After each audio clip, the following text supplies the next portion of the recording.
पोटच्या मुलानेच केला आईचा खून. सहाय्यक पोलीस निरीक्षक अक्षय सोनवणे यांनी घटनेचं गांभीर्य ओळखून स्टाफसह तासाभरात आरोपी मुलास घेतलं ताब्यात. दहिवडी पोलिसांची पुन्हा एकदा तत्पर कारवाई. पाहूया सविस्तर बातमी. आई आणि मुलाच्या प्रेमळ नात्याला क्रूरतेची काळिमा फासणारी घटना माण तालुक्यातील पिंगळी बुद्रुक येथे घडली.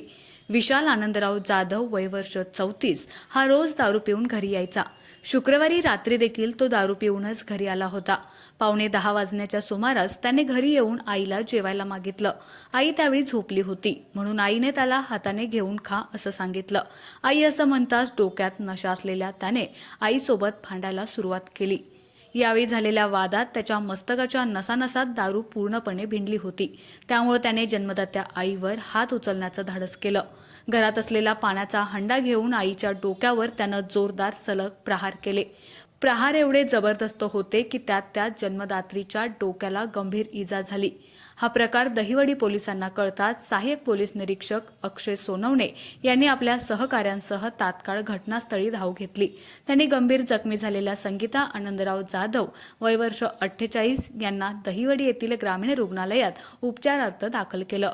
ग्रामीण रुग्णालयातून त्यांना सातारा येथील जिल्हा रुग्णालयात हलवण्यात आलं. मात्र सातारा येथे संगीता जाधव यांना मृत घोषित करण्यात आलं. दहिवडी पोलिसांनी जन्मदात्या आईच्या डोक्यात हंड्यानं वार करणाऱ्या नराधम मुलास तासाभरातच ताब्यात घेतलं. ही घटना घडल्यानंतर उपविभागीय पोलीस अधिकारी अश्विनी शेंडगे यांनी भेट दिली. माणुसकी आणि आई मुलाच्या नात्याला काळिमा फासणाऱ्या या घटनेनं संपूर्ण माण तालुक्यात हळहळ व्यक्त होते.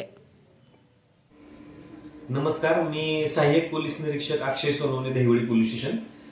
दहिवडी पोलीस स्टेशन हद्दीमध्ये काल दिनांक 10/1/2025 रोजी रात्री उशिराच्या सुमारास एक घटना घडलेली आहे. यामध्ये जन्मदात्या आईचाच त्याच्या मुलाने निर्गुण खून केलेला आहे. या घटनेची हकीकत अशी आहे की यातील आरोपी मुलगा नामी विशाल आनंदराव जाधव हा दारू पिऊन घरी आल्यानंतर त्याने त्याची आई जी मयत आहे संगीता आनंदराव जाधव हिला जेवण मागितले. त्यावेळेस या आईने मुलगा दारू पिलेला आहे त्यामुळे त्याला तू तुझ्या हाताने जेवण घे असं सांगितल्यानंतर या मुलाने या आईला शिवीगाळ आणि मारहाण करण्यास चालू केली. सदरचा वाद इतक्या टोकाला गेला की त्या मुलाने स्टीलच्या हंड्याने या स्वतःच्याच आईच्या डोक्यामध्ये जबरी प्रहार केला आणि त्यामध्ये ही महिला म्हणजेच या मयत संगीता जाधव ही या गंभीर जखमी झाल्या. त्यांना पहिल्यांदा दहिवडी येथील ग्रामीण रुग्णालय त्यानंतर सातारा सिव्हिल येथे नेल्यानंतर मृत घोषित करण्यात आले.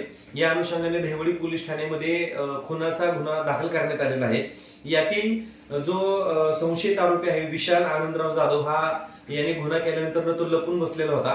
त्याला आम्ही अवघ्या या घटनेच्या नंतर 1 तासामध्ये लपून बसलेल्या ठिकाणावरून ताब्यात घेतलेला आहे. त्याची पुढील अटकेची कार्यवाही त्याचबरोबर त्याला माननीय न्यायालयामध्ये आम्ही मुदतीत हजर करीत आहोत. सदरची ही संपूर्ण कामगिरी सातारा जिल्हा पोलीस अधीक्षक श्री समीर शेख सर, अपर पोलीस अधीक्षक Vaishali Kadukar madam, DYSP Ashwini Shendge madam यांच्या मार्गदर्शनाखाली केलेली आहे. त्याचबरोबर या आरोपीला पकडण्याकरिता मी स्वतः, त्याचबरोबर आमचे दुय्यम अधिकारी यशवंत जामदार, त्याचबरोबर गाढवे मेजर, त्यानंतर दडस मॅडम, चालक खाडे मेजर अशा सर्वांनी मेहनत घेऊन त्याला ताब्यात घेऊन अटक केलेली आहे.